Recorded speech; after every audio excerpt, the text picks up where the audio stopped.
सब अपनी अपनी, जिसकी जैसी सोच हो, सब अपनी अपनी, जिसकी जैसी सोच हो वो वैसी कहानी रखता है। कोई परिंदे पर बंदूक और कोई परिंदे के लिए पानी रखता है। नमस्कार, सुस्वागतम, वेलकम, अभिनंदन।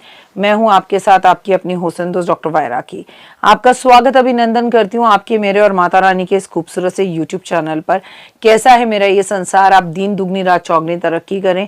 माता रानी की असीम कृपा आपके ऊपर, आपके संसार पर बनी रहे। आप हमेशा खुश रहे, आपके पितरों का आशीर्वाद बना रहे। आपके पितरों को मैं कोटि कोटि प्रणाम करती हूँ। पता भी नहीं चला, साल अभी शुरू हुआ था और 18 जनवरी आ गई। रविवार का दिन है, 18 जनवरी है और अमावस है। नए साल के पहले महीने में अमावस आ रही है और ये साल की पहली अमावस है। दशत अमावस का महत्व है।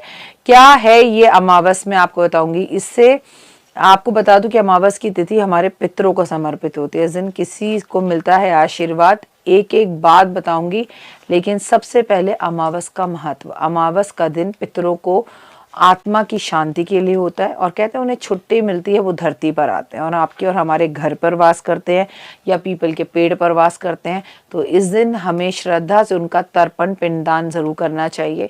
ब्राह्मण को भोजन कराना चाहिए ताकि उन्हें मोक्ष की प्राप्ति हो। उनको जो पसंद हो वो चीज़ें दान करनी चाहिए। उनकी तस्वीरों पे पुष्प अर्पण करने चाहिए। जन्म कुंडली में अगर पितृदोष हो तो आपको अमावस के दिन श्राद्ध तर्पण फलदायी माना जाता है। इस पितृदोष के कारण जीवन में आ रही परेशानियां कम होती हैं और नकारात्मक प्रभाव धीरे धीरे खत्म होते हैं। धार्मिक मान्यताओं के अनुसार अमावस के दिन पितरों की आत्मा पृथ्वी पर आती हैं और वो ये उम्मीद करती हैं कि हम उनके लिए कुछ करें। तो सबसे पहले पीपल के पेड़ की पूजा, पीपल के पेड़ पर मीठा जल अर्पण करना, पीपल के पेड़ की सेवा करना। अमावस हर महीने में एक बार आती है। इसकी गणना चंद्रमा और पंचांग के अनुसार होती है। जिस दिन सूर्य और चंद्रमा एक ही राशि में होते हैं, इस दिन अमावस की तिथि मनाई जाती है। इस आधार पर हर महीने अलग अलग नामों की अमावस होती है। तो इसलिए आपको अमावस पर अपने पितरों को याद करना चाहिए। दशत अमावस पितरों को तर्पण कैसे करें? सुबह ब्रह्म मुहूर्त में उठें और किसी पवित्र नदी में स्नान कर बाद में स्वच्छ सात्विक वस्त्र धारण करें। अगर नदी में स्नान ना कर सके तो घर में ही गंगा जल डाल के स्नान करें। तांबे के पात्र में शुद्ध जल, उसमें काले तिल, जौ और गंगा जल मिलाएं। साथ में पूजा के साथ कुशा घास, जिसके अनामिका अंगूठी में धारण किया जाता है, ये हाथ में पकड़कर करें। इस दिन अगर आप कुशा हाथ में लेकर महादेव पर जल अर्पण करते हैं तो बहुत अच्छा होता है। दक्षिण दिशा में मुंह कर कर बैठें और इस दिशा में पितरों को आप तर्पण छोड़ें। हाथ में आपने एक लोटा जल लेना है, उसमें थोड़े काले तिल डालने, थोड़ा गुड़ डालना, थोड़ी कुशा डालनी है और दक्षिण की तरफ मुंह कर कर अगर आप जल दें बहुत अच्छा। पीपल के पेड़ पर जल दें बहुत अच्छा। नीम के पेड़ पर जल दें बहुत अच्छा। और सबसे बड़ी बात, महादेव को जल अर्पण करें, गंगा जल बहुत अच्छा। इस दिन कौओं को जरूर खिलाएं, चींटियों को जरूर खिलाएं, गाय को जरूर खिलाएं। इस दिन सेवा भाव जरूर रखें। पितरों की तस्वीर के आगे अगरबत्ती धूप जरूर जलाएं। हो सके तो 4 मुखी सरसों के तेल का दिया जलाएं। शाम के टाइम घर के बाहर दक्षिण की तरफ सरसों का तेल का दिया जलाएं, उसमें काले तिल डालें। गाय, कौआ, कुत्ता और जो है कौओं की सेवा बहुत अच्छी होती है। गृह शांति के लिए इस दिन धातु का दान करें।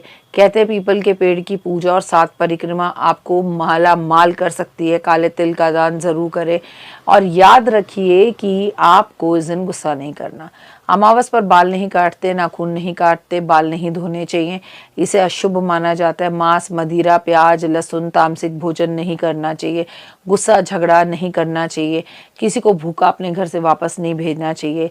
घर की चौखट को गंदा नहीं करना चाहिए। घर की चौखट पर नहीं बैठना चाहिए। घर में माफ करने वाली आदत होनी चाहिए, त्याग होना चाहिए और बेमतलब की यात्राएं नहीं करनी चाहिए। देर रात तक जागना नहीं चाहिए। शराब नहीं पीनी चाहिए। आपको अमावस वाले दिन अपने पितृ जो दुनिया से जा चुके हैं उनका अपमान नहीं करना चाहिए, उनके बारे में कोई गलत बात नहीं बोलनी चाहिए। महादेव के लिए तर्पण छोड़ना बहुत उत्तम होता है। अमावस की रात जो होती है वो माँ लक्ष्मी को भी समर्पित होती है।